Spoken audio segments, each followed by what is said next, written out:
നീ എന്താ ഇവിടെ? ഇതെന്റെ ഏട്ടത്തിയമ്മ താമസിക്കുന്ന വീടല്ലേ, അപ്പൊ വിഷുവായിട്ട് ഇവിടെ ഒന്ന് വരാന്ന് കരുതി. ആഹാ, വിഷുവായിട്ട് എല്ലാരും എത്തിയോ? എന്നിട്ട് അവരവിടെ എന്റെ ഏട്ടത്തി. അതെന്തിനാ നീ അറിയുന്നേ? നിനക്ക് മഹി ആരുമല്ലല്ലോ. ആരും അല്ലായിരുന്നു. എന്നാൽ എന്തോ ഇന്ന് രാവിലെ വിഷുവായിട്ട് എഴുന്നേറ്റപ്പോ ആരോ വന്ന് എന്നോട് പറയും പോലെ തോന്നി, എടാ ഉണ്ണി, നീ നിന്റെ ഏട്ടത്തിയമ്മയെ പോയി കണ്ട് അവരുടെ കയ്യിൽ നിന്ന് ദക്ഷിണ വാങ്ങണമെന്ന്.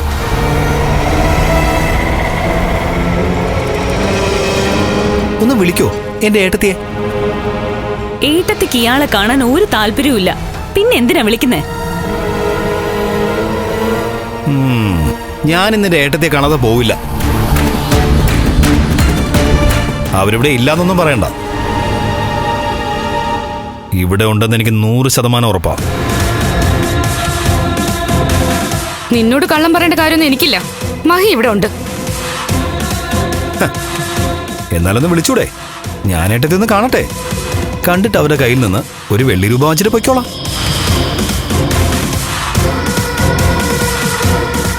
നീ വിഷുവായിട്ട് തുനിഞ്ഞിറങ്ങിയതാണെന്ന് തോന്നുന്നല്ലോ. അതുകൊണ്ട് നിനക്കെന്താ? നീ മിണ്ടരുത്. അന്യന്റെ ഭാര്യയെ തട്ടിയെടുത്തോണ്ട് പോയ നേരും നെറിയില്ലാത്ത ഒരുത്തനാ നീ. പിന്നെ നേരും നെറിയുള്ളത് ഇയാൾക്കാണോ? അതോ ഇപ്പൊ കോമയില് കിടക്കുന്ന അവനോ, ആ മേഘന്? എനിക്ക് ഇത്തരം വില കുറഞ്ഞ സംസാരങ്ങൾക്ക് മറുപടി പറയാൻ വയ്യ.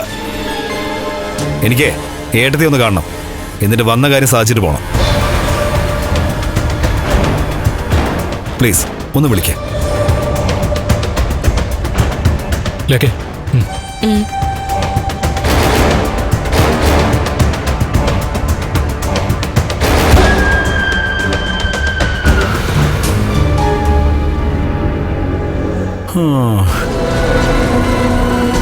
ഞാൻ വന്നതേ ദുരുദ്ദേശത്തോടൊന്നും അല്ല.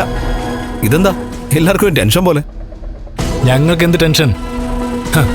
വിഷുവായിട്ട് വിഷമുള്ളിൽ വെച്ച് നടക്കുന്നവനെ കാണരുതെന്ന് ആഗ്രഹം ഉണ്ടായിരുന്നു. ഇപ്പോ അത് നടക്കാതെ പോയതിൽ നേരിയ സങ്കടമുണ്ട്.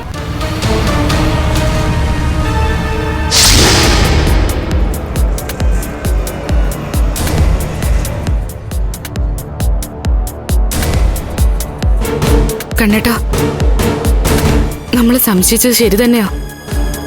അവൻ എന്തോ തിരിച്ചറിഞ്ഞു കഴിഞ്ഞു. മഹി ഒന്ന് കാണുമെന്ന് പറയുന്നേ.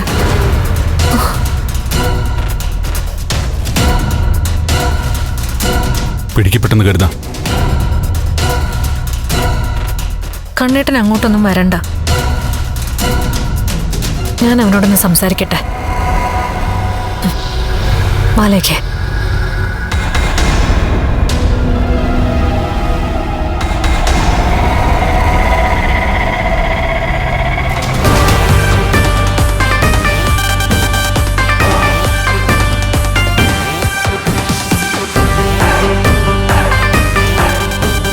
ജോലി പോയതിനു ശേഷം ഇങ്ങനെ അലഞ്ഞു തിരിയുവാ, എന്തൊക്കെയോ സംശയങ്ങൾ ഉള്ളിൽ വെച്ചോണ്ട്.